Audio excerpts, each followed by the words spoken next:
My wife passed away on a Tuesday in March, 26 years ago. I remember standing in the hospital parking lot afterward, not knowing how to drive home, not knowing how to walk back inside and tell my son that his mother was gone.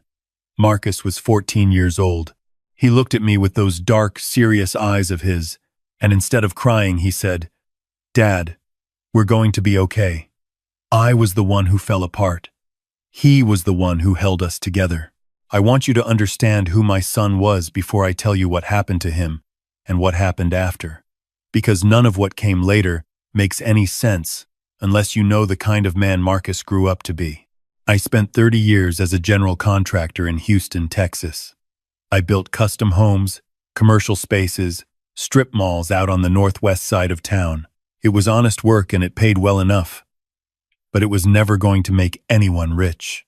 Marcus watched me pour concrete and pull permits and argue with inspectors his whole childhood. And somewhere along the way, he decided he was going to take everything I knew about construction and turn it into something bigger. By the time he was 32, he had his own real estate development company. Small at first, a duplex here, a converted warehouse loft there, but then the Houston market opened up like a flower, and Marcus had positioned himself perfectly. He knew which neighborhoods were turning. He knew which blocks were 3 years away from being worth triple what they were today. I used to joke that he had a compass in his chest that pointed toward value instead of north. By the time he turned 37, his company held assets worth just over $4.5 million. He had 19 properties across 3 counties.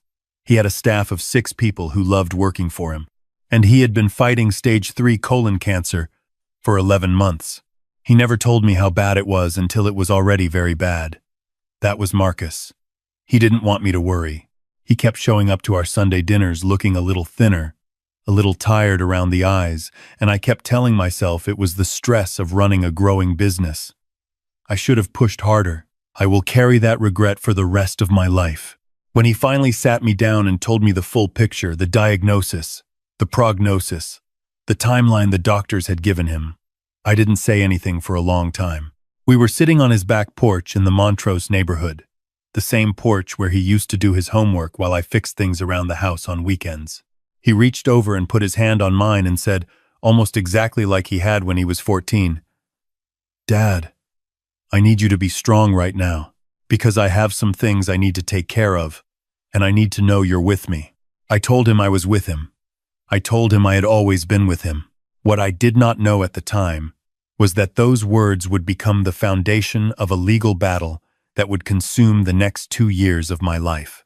Sandra had been out of our lives for 8 years when my son got sick. They had met in their late 20s at a real estate conference in Austin, dated for 2 years, and then married in a small ceremony at a ranch outside of Brenham. I liked Sandra well enough in the beginning. She was sharp and ambitious, and she made Marcus laugh. But when his first development project hit serious financial trouble, a commercial renovation in the 5th Ward that went nearly $300,000 over budget, she changed. The warmth drained out of her. She started talking about protecting herself and not going down with someone else's mistakes.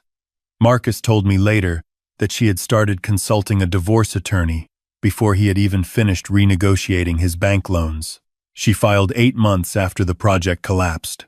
By the time Marcus had rebuilt, paid back every creditor, and turned a profit, she was already remarried to a commercial banker in Dallas and had not spoken to my son in 3 years. The divorce had not been kind to Marcus financially. She had taken 30% of what he had built at the time, plus the house they shared in the Heights neighborhood, plus a lump sum settlement that had taken him 4 years to fully recover from. She had a new life. She had moved on. As far as Marcus and I were concerned, Sandra was a closed chapter. Then my son died on a Friday morning in October at Houston Methodist Hospital, with me holding his left hand and his office manager holding his right. He was 38 years old. He had fought for 14 months. He had fought quietly and fiercely and without complaint, right up until he couldn't anymore. The funeral was held the following Tuesday at a church in the Heights neighborhood, not far from the house Sandra had taken in the divorce. 300 people came. Chang Marcus had touched more lives than I ever knew. His employees, his business contacts, his neighbors. People he had coached in a volunteer youth baseball league he had joined 3 years before they all came. I stood at the door and shook hands until my palm was numb. She arrived 40 minutes into the reception. I saw her before she saw me. She was standing near the entrance of the fellowship hall, wearing black, scanning the room with an expression I can only describe as calculating, not grieving. Calculating. When our eyes met, she walked toward me with her arms slightly extended, the posture of someone who has practiced appearing sincere. "Robert," she said, "I am so deeply sorry." I thanked her for coming. I kept my voice level. I had learned in 30 years of contracting that the most important thing you can do when you do not trust someone is to give them nothing to work with. She made small talk for a few minutes about what a remarkable man Marcus had been.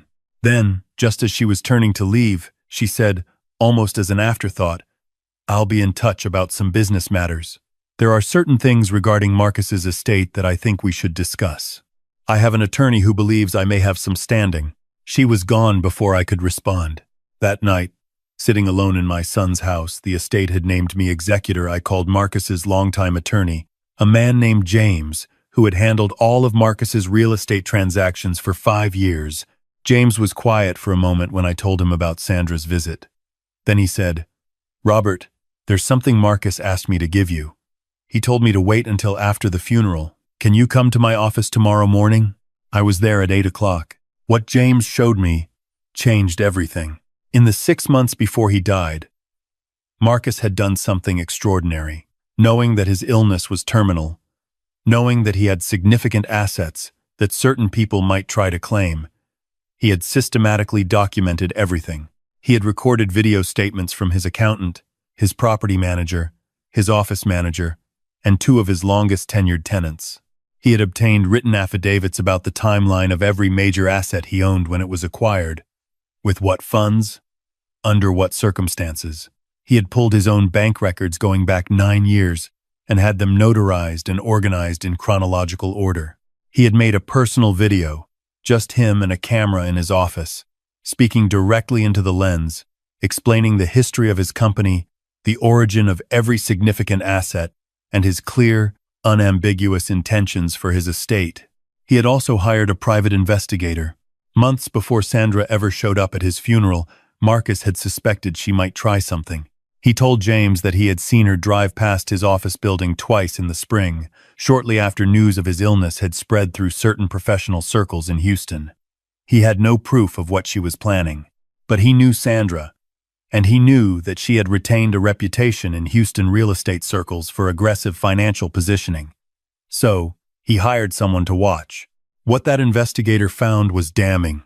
Sandra had been quietly in contact with a real estate appraiser named Fletcher, who had a history of inflating valuations for litigation purposes. She had also been in communication with a family law attorney in Houston, not a real estate attorney, which suggested she was exploring the argument that some of Marcus's assets might constitute marital property, despite the fact that they had been divorced for 8 years and Marcus had rebuilt his entire portfolio from scratch after the settlement. The theory, as James explained it to me, was legally thin but not impossible to make noise with.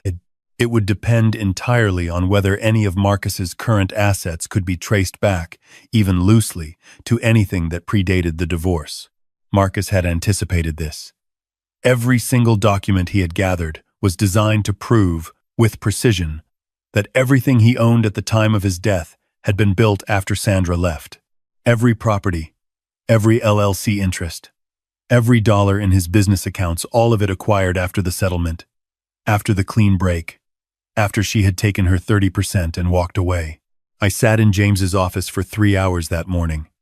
When I finally stood up to leave, I felt something settle in my chest. Not anger, not yet. Something quieter. The feeling of a man who has just discovered that his son trusted him completely, planned for him carefully, and left him every tool he would need. Sandra's attorney sent a formal letter 11 days after the funeral. The claim was exactly what James had predicted, a combination of arguments designed to create uncertainty around several of Marcus's largest properties. The letter suggested that 2 commercial buildings Marcus had purchased in 2019 might have involved funds that were commingled with pre-divorce assets, It requested a full accounting. It used language specifically designed to sound reasonable, while implying a much larger challenge underneath. James filed our response within a week.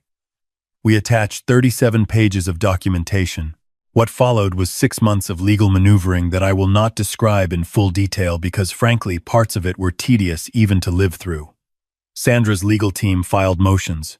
We answered them. They requested depositions. We complied, and we submitted our own.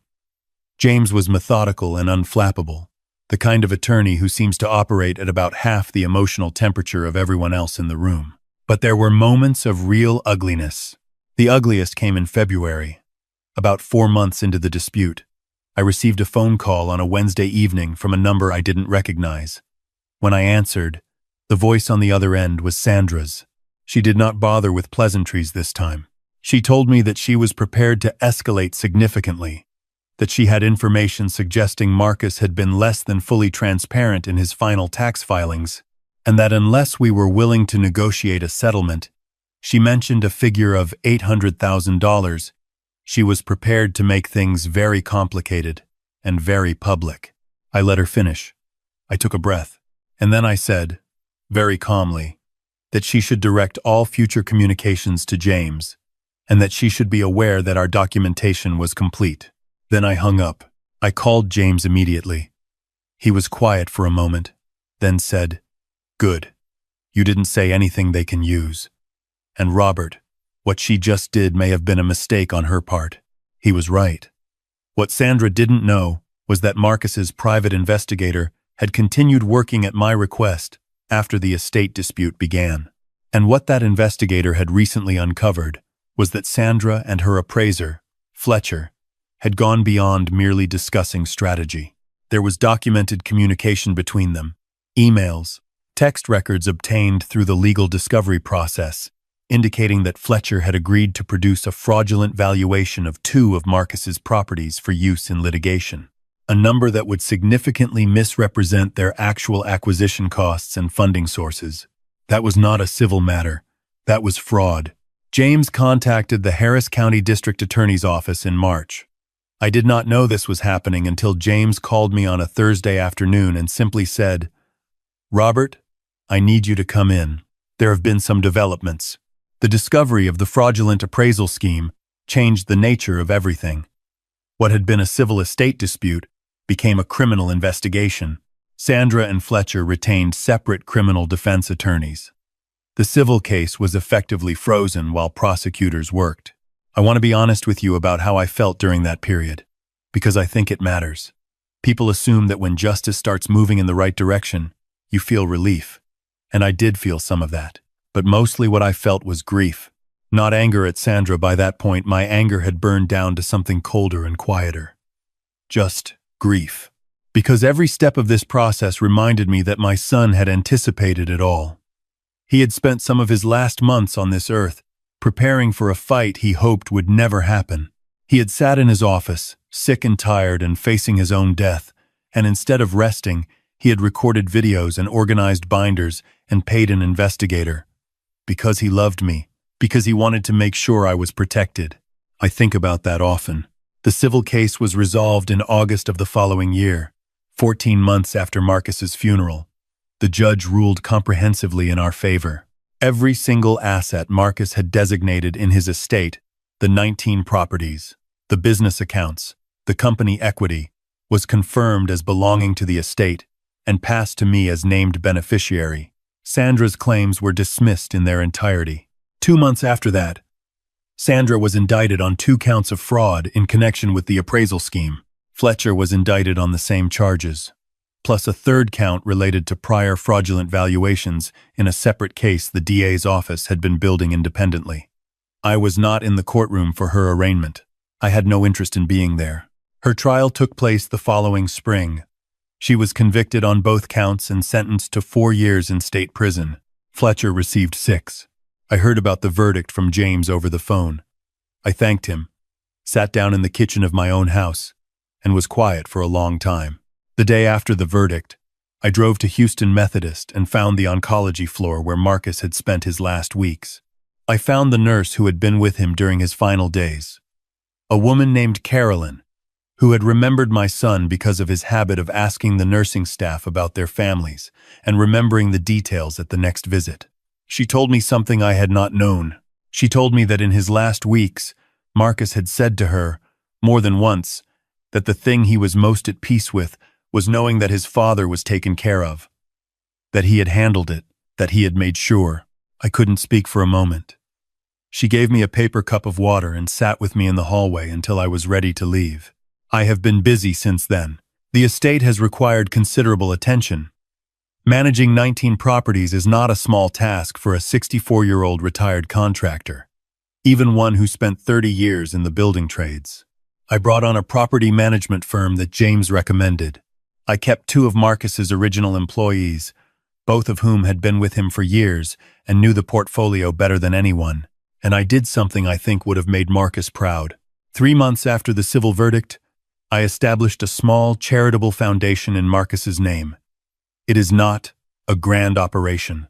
We fund 2 things: scholarships for first-generation college students in Houston who want to study business or real estate development, and emergency grants for small contractors, people like the man I was for 30 years, who hit unexpected project overruns and are at risk of losing everything because of a single bad quarter. Marcus knew what it meant to almost lose it all. He knew what it meant to rebuild. The foundation is his legacy continuing in the way he always moved through the world. Quietly, strategically, with his eye on something worth building. I am 64 years old. I raised my son alone for 24 years after his mother died. I watched him build something remarkable from nothing. I held his hand when he left this world too soon, and then I spent 14 months fighting to protect everything he left behind. People ask me sometimes how I got through it, how I stayed calm, how I didn't fall apart. I tell them the truth. I had already been through the hardest thing. Losing him was the hardest thing. Everything after that was just work. And I know how to work. My son taught me something in the last year of his life, though he never said it directly. He taught me that the most powerful thing a person can do when they know a storm is coming is to prepare quietly, document everything, and trust the people who love them. He didn't rage against what was happening to him. He didn't spend his energy on bitterness or fear. He spent it on making sure the people he loved were protected. I think about that every morning when I wake up in the house I still own, in the city my son rebuilt his life in, surrounded by the evidence of everything he was. Sandra sat in a courtroom and tried to take what my son spent his life building. She looked at his death as an opportunity, the way some people look at every vulnerable moment as a door that might swing open if they push hard enough. She miscalculated who she was dealing with. Not just me, though. I hope she has some understanding now of what it means to come after a 64-year-old man who has nothing left to lose and every reason to fight. She miscalculated Marcus. She never understood, not in their marriage and not in that courtroom, that she was dealing with a man who thought 3 steps ahead, who prepared for contingencies she hadn't imagined, who knew exactly what she was capable of and made sure it didn't matter. He messed with the wrong family. She just didn't know it until it was too late. If you've watched this far, I want to say one more thing. I don't share this story to brag about winning. I don't feel like I won. I feel like I survived something that never should have happened. What I hope, if there's a reason to share any of this, is that someone watching might think about the people they love and whether those people are protected. Whether there are conversations you haven't had, documents that aren't in order, people in your life who know what your intentions are. Marcus protected me because he thought ahead. Not everyone has a son like that, but everyone can start a conversation. If this story meant something to you, I'd ask you to leave a comment and let me know. Tell me about someone in your life who fought quietly and protected the people they loved. And if you're new here, welcome. There are more stories coming. Stories about ordinary people who refuse to stay down. Subscribe so you don't miss them. Until next time, take care of each other.